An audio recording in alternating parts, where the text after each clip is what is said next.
Wassalatu wassalamu ala ashrafil mursalin Sayyidina wa maulana Muhammadin Sallallahu wa ala alihi wa sahbihi ajma'in.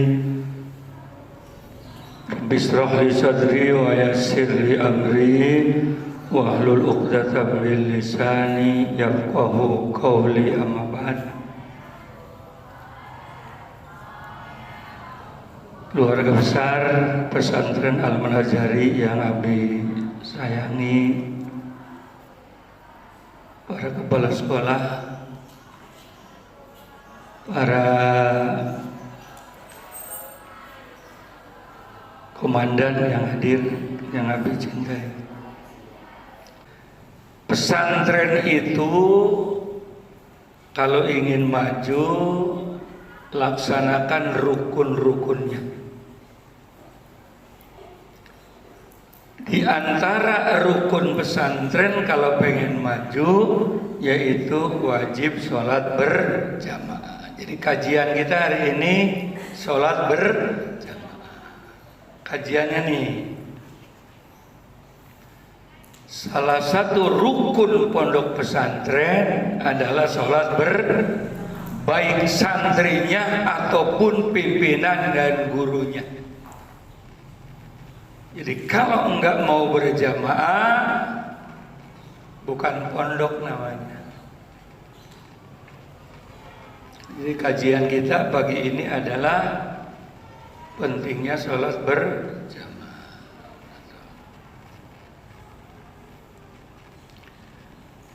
Apa sih manfaat sholat berjamaah? Rasulullah SAW bersabda, man shollas shalawatil khams ma'al jamaah falahu khamsatu asya. Siapa yang aktif sholat berjamaah akan diberikan 5 keutamaan. Dirangsang dulu ya.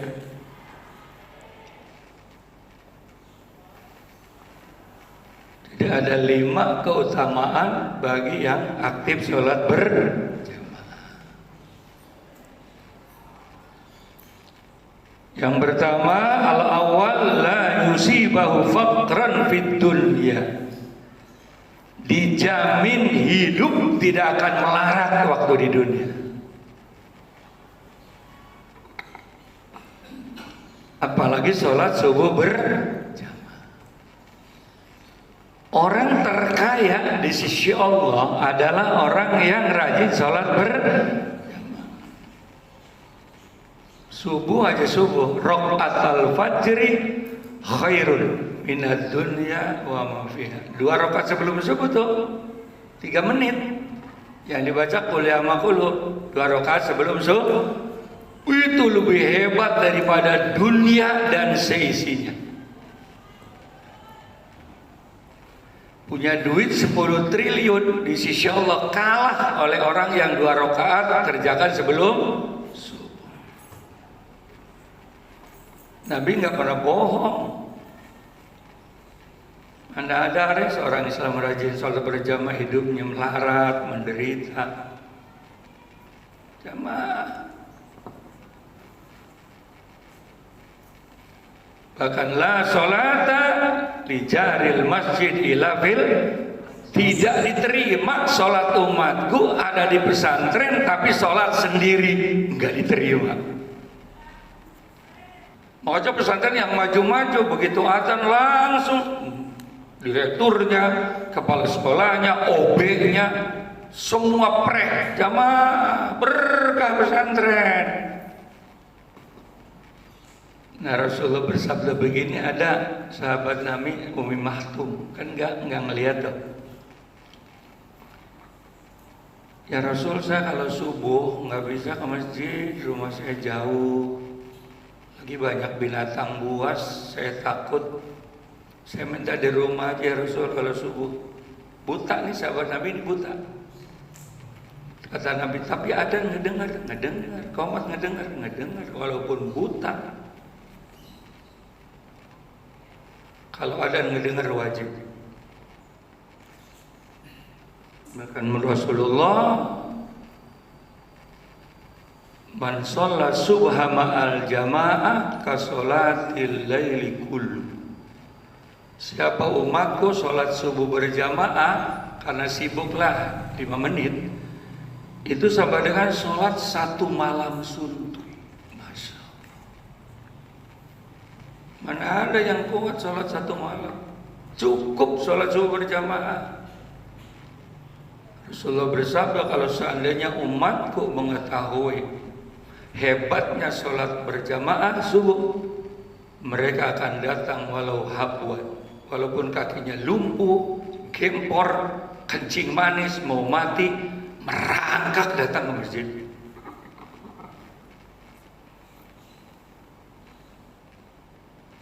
Sholat subuh berjamaah. Man sholal isya ma'al jamaah ka sholatin nisful lail. Siapa yang sholat isya berjamaah sama dengan sholat setengah malam. Gitu. Yang kedua, wasani yarfa'ullahu ta'ala anhu adzabal qabri. Orang yang rajin sholat berjamaah, siksa kubur pre. Sebab paling ngeri siksa kubur. Sebab kubur itu adalah cerminan masa depan. Masa depan. Kan setelah mati kan di kuburan. Di kuburan kan lebih lama daripada hidup di dunia 63 tahun. Senang. Kalau di kuburnya nikmat, berarti akhirnya masuk surga. Nah kalau dikubur digebukin,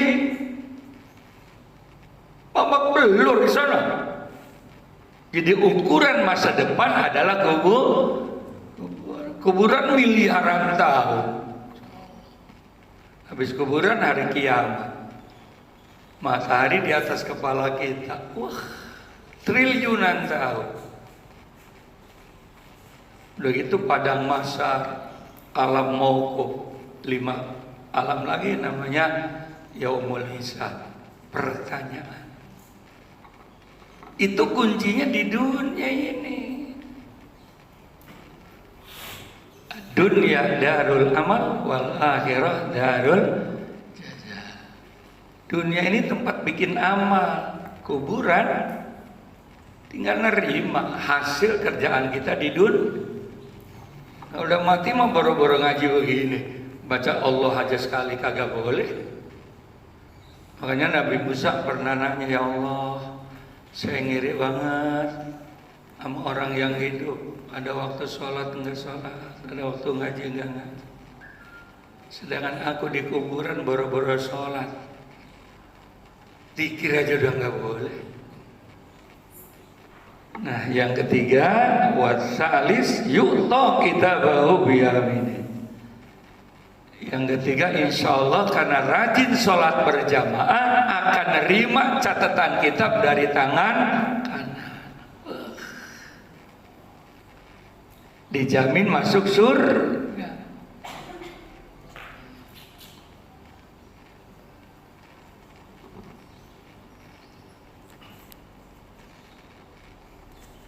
Kemudian warabi yamuru ala sirat kalbartil khatib.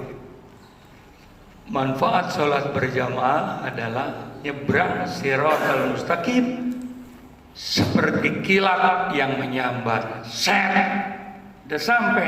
Kata malaikat, ma amalukum, amal apa sih kok cepat banget? Berjamaah goblok. Begitu asik banget.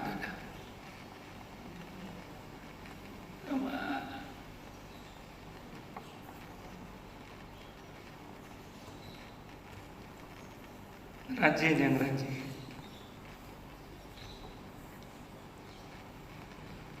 Yang kelima, wal khamis yadkhulullahu ta'ala al-jannah bila hisab wala adab. Masuk surga nggak ditanya, nggak diadab, tahu-tahu ada di surga. 5 keuntungan.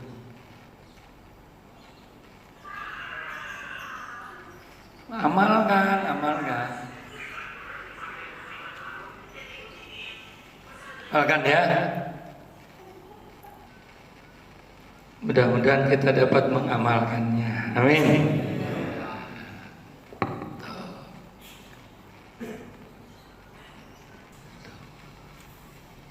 Lagi kalau kita bodoh, nggak ngerti agama, asal imamnya ngerti aja, makmum ngikut itu. Udah sholat sendiri, Fatihah nggak becus, ruku nggak becus, tahiyat nggak becus, habis tuh pahala. Tapi kalau ngikut berjamaah, imam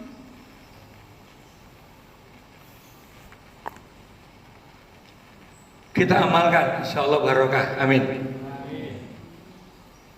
Amal duha, kalau pengen rezeki berkah, sholat duha jangan ditinggal walaupun 2 rakaat. Apalagi hari Jumat, menurut Rasulullah baca aja. Allahumma ya Ghani ya Hamid ya Mubdi ya Rahim ya Wadud agnini bi halalika an haramik wa bi ta'atik amman syiar amman siwak 70 kali. Rezeki anggalan macet. Tambah lagi Fatihah tiap hari 41, udah selesai. Ada yang ringan ada sholawat Jibril. Jadi sholawat yang diucapkan oleh malaikat Jibril kepada Nabi Muhammad sallallahu alaihi. Apa itu sholawat Jibril? Sallallahu ala Muhammad. Itu sholawat Jibril tuh. Minimal 1000. Syukur kalau 3333. Rizki semua ngocor udah. Barokah banyak. Sallallahu Muhammad, sallallahu Muhammad, sallallahu Muhammad. Kalau sekaligus sampai tiap waktu kayak Abi minimal 500. Nah 5 kali 5 udah 2005 sambil jalan aja. Apalagi di bulan Rabiul, perbanyak sholawat kepada Nabi besar Muhammad. Emang Rasulullah mendengar, ya Allah. Yang pertama Rasulullah hidup. Sebab orang mati itu adalah pisahnya jasad dengan roh. Mati itu. Jasad hancur, roh hidup. Bagaimana roh Nabi hidup? Orang mati syahid aja nggak mati, apalagi Nabi besar Muhammad. Makanya kalau tahiyat assalamu alaika, itu depan kita itu. Selawat sejahtera untukmu. Nah kalau kita ziarah juga ke makam Nabi, assalamu alaika ya Rasulullah. Bukan assalamualaikum, assalamu alaika. Nabi itu depan kita. Assalamu alaika ayyuhan nabiyyu. Bahkan kalau salawat kita yang jawab Allah. Salawat sekali Allah jawab 10 kali. Udah gitu oleh Allah disampaikan kepada Nabi besar Muhammad. Kita hanya ngandelin dunia. Makanya salah satu Allah turunkan corona. Yang pertama, keimanan kepada Allah harus prima lagi. Allah kan cuma 2 yang tidak mau disinggung. Yang pertama syirik, nggak ada ampun. Yang kedua sombong. Al-mutakabbir, sombong itu adalah urusanku. Selain aku nggak boleh sombong. La yadkhulul jannata man kana fi qalbihi mithqala dzarratin min kibri. Tak bakal masuk surga. Salat rajin, ngaji rajin, tahajud rajin, di dalam hatinya ada sifat sombong kecil aja, neraka. Karena sombong milik Allah. Perempuan cakep sombong, apa disombongin kentutnya jauh bau. Hanya milik Allah. Kemampuan sains dan teknologi menyebabkan manusia lupa Allah. Lah Presiden Amerika aja kena. Allah ngeledek. Diutus makhluk namanya Siti Corona. Bentuknya enggak jelas, warnanya enggak jelas, baunya apalagi enggak ada. Nah kalau kentut kan ada baunya kentut, walaupun warnanya enggak kelihatan, tapi kan baunya ada lah. Corona yang mematikan manusia di dunia jutaan, bukan nuklir, bukan bom atom. Allah kirim corona, masa Allah. Nah sekarang mau nyombongin apa lagi? Semua sektor kehidupan rutin manusia stop gara-gara corona. Nah sekarang kita mau nyombongin apa lagi? Mall tutup, dagang tutup, kapal pesiar 7 bulan nggak jalan, jadi besi tua, haji, umroh, pesawat rusak semua, nggak terbang-terbang. Dagang perek, semua perek, mall perek, sampai kiai, ustadz perek, ceramah tutup, nggak ada yang ngajar. Umroh perek, haji perek, haji aja perek, hanya gara-gara corona. Nah sekarang apa yang disombongkan oleh manusia? Apa? Punya Mercy 200 miliar, apa bisa keluar dipakai? Apa yang dibanggakan sekarang manusia apa? Makanya sekarang dipertebal keimanan. Makanya dalam Islam itu musibah ada 3. Yang pertama ujian, yang kedua teguran, yang ketiga azab. Nah, ujian bagi yang ibadah, yang sholat, yang ngaji, ini nama jadi uji supaya nanti kita ada peningkatan. Amin. Ujian bagi kita nih ujian. Kemudian teguran bagi yang ngaku Islam, nggak sholat, nggak ngaji, nggak puasa, judi, narkoba, ditegur. Harta yang kau miliki nggak ada gunanya gara-gara ada corona. Sekarang apa yang dibanggakan apa?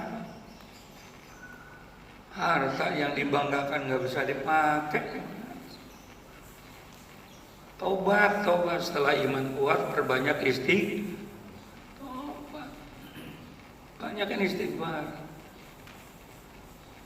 Yang ketiga azab. Azab ini sifatnya merata. Jadi yang ibadah kena, yang ibadah juga ini corona ini azab. Yang sholat kena, yang nggak sholat juga. Nabi Musa pernah dialog dengan Allah. Ya Allah, kok ini orang nggak maksiat kena juga? Kemudian Allah tidurkan Nabi Musa. Nabi Musa panggil semut 100. Semut, kau masuk semua berbondong-bondong ke dada Nabimu. Tolong yang 10 gigit dadanya. Yang 10 gigit itu dadanya, kan kesakitan tuh, begitu bangun ditepuk, mati semua. Yang gigit mati, yang nggak gigit juga mati. Kemudian bangun, menurut Allah itulah azab. Nanti di akhirat akan disaring mana yang benar, mana yang enggak benar. Ini azab benar, azab semua.